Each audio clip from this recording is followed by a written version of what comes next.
आज की जो कहानी है वो हैदराबाद के एक हॉन्टेड मेंशन की है। दो दोस्त हैं जो दिल्ली में रहते हैं, करण और अनिल।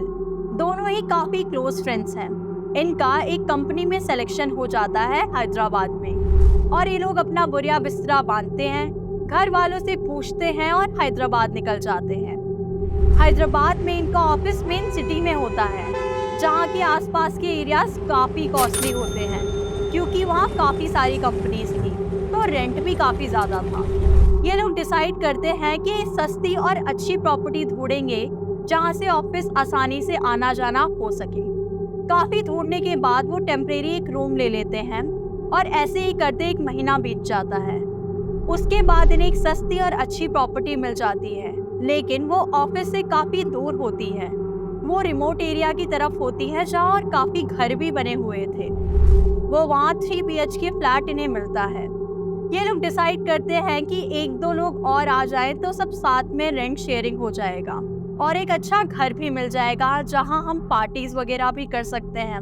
फिर ऑफिस में 2 और लोग मिलते हैं, नवीन और सुमित, और नवीन के पास कार भी होती है। ये 3 BHK फ्लैट लेते हैं और ये चारों वहीं रहने लगते हैं। अब इनका ना एक प्रोजेक्ट चल रहा होता है ऑफिस में जो 3-4 महीने का होता है, तो ये सब काफी ज्यादा बिजी हो जाते हैं।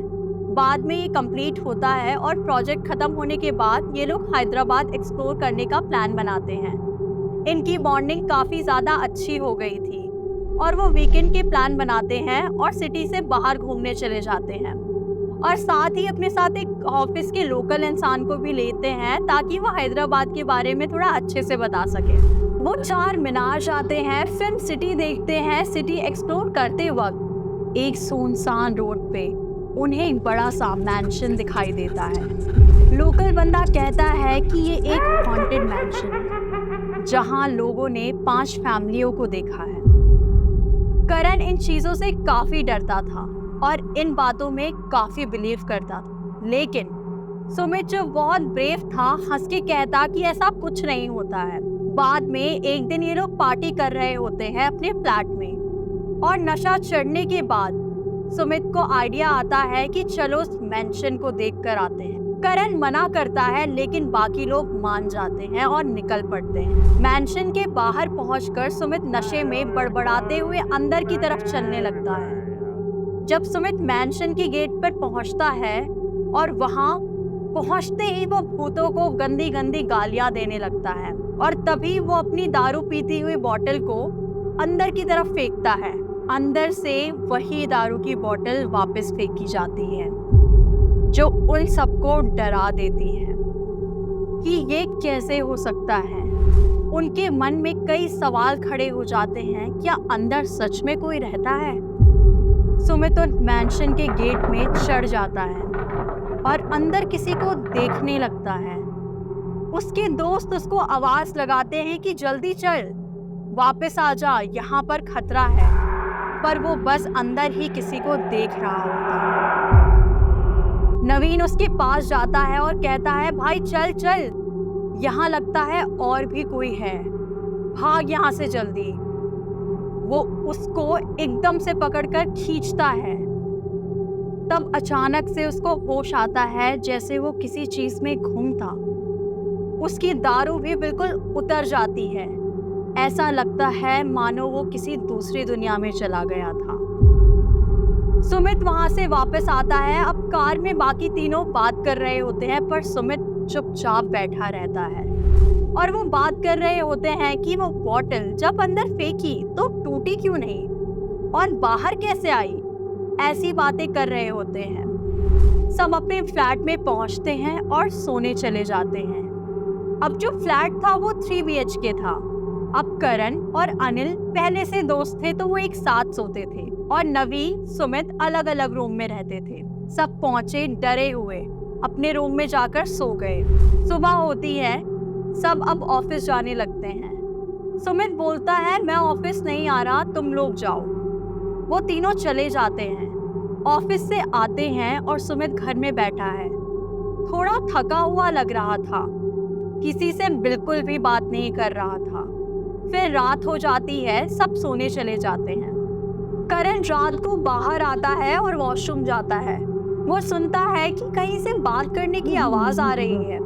फिर वो देखता है कि वो आवाज सुमित के रूम से आ रही है, तो सोचता है शायद फोन से किसी से बात कर रहा होगा और वो चला जाता है।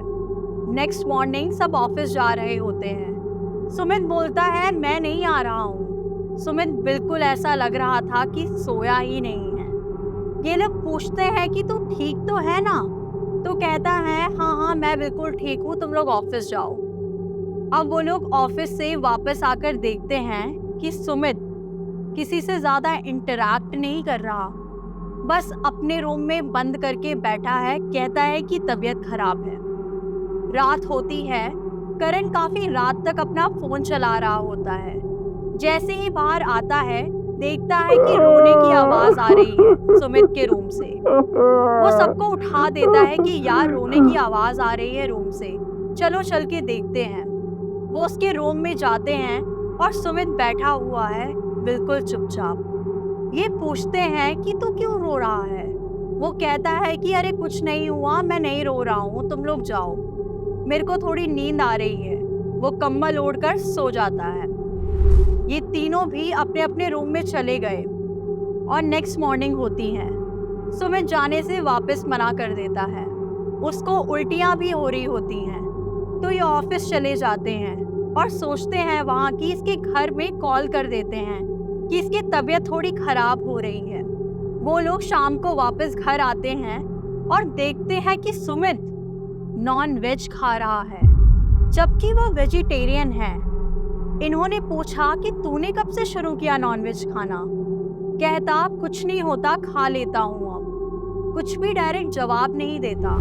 रात होती है। ये बाहर निकलते हैं, देखते हैं इसके रूम से रोने की आवाज आ रही है तो कभी हंसने की आवाज आ रही है।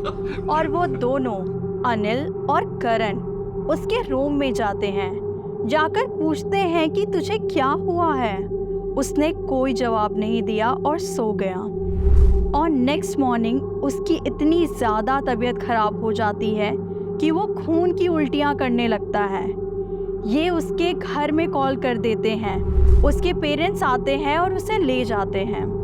डॉक्टर्स वगैरह को दिखाते हैं और 4-5 दिन बीत जाता है। ये कॉल करते हैं उसके पेरेंट्स को। वो यही कहते हैं उसको अभी भी खून की उल्टियाँ हो रही हैं और कोई भी सुधार नहीं होता। वो कभी रोता है तो कभी हंसता है, काफी ज्यादा वियर्ड बिहेव कर रहा है। ये तीनों एकदम से डरे हुए हैं कि क्या हो गया। 1-2 दिन और बीतता है। ये लोग ऑफिस से आते हैं, खाना खाते हैं और अपने रूम में जाके सो जाते हैं। जो सुमित का रूम था वो बंद पड़ा है, वहाँ उसका सामान पड़ा हुआ है। और जैसे ही करण बाहर आता है रात को, उसको आवाज आती है सुमित के रूम से, सुमित के रोने की। और वो आवाज की तरफ एकदम से जाता है तो तभी आवाज बंद हो जाती है। उसको लगता है उसको वहम हुआ है शायद। अगले दिन करण बोलता है मुझे कल आवाज आ रही थी सुमित के रूम से। अनिल बोलता है मुझे भी आवाज आई। और नवीन कहता है कि उसको भी आवाज आई। इनको तभी कॉल आता है सुमित की मम्मी का कि सुबह अर्ली मॉर्निंग ही सुमित की डेथ हो गई है। ये सब शॉक में चले जाते हैं कि सुबह ही उसकी डेथ हुई है और रात में हमें उसकी आवाजें आई हैं। वो लोग उस फ्लैट को खाली कर देते हैं। 10-15 दिन बाद इनके ऑफिस के कुछ नए लोग उस फ्लैट में रहने आते हैं, लेकिन कुछ ही दिनों में वो भी उस फ्लैट को छोड़ देते हैं। बाद में जब ये पता करते हैं कि क्या हुआ, ये कहते हैं कि उस फ्लैट में किसी बंदे की रोने की, कभी हंसने की आवाजें आती हैं, इसलिए उन्होंने ये फ्लैट छोड़ दिया। अब करण, अनिल और नवीन ये सोचते हैं कि वो आवाजें सुमित की ही थी, क्योंकि ये आवाजें उन्हें भी आई थी। वो तो उसकी आवाज पहचानते थे, तो इनके दोस्त की आत्मा उस फ्लैट में चली गई थी। ये सब किसी को भी नहीं पता, इनफैक्ट उसके पेरेंट्स को भी नहीं, कि ये सब क्या हुआ, कैसे हुआ। इनको पता था जब वो उस हॉन्टेड मैंशन में गया था, उसी दिन के बाद से ये सारी चीज़ें होने लगी थी।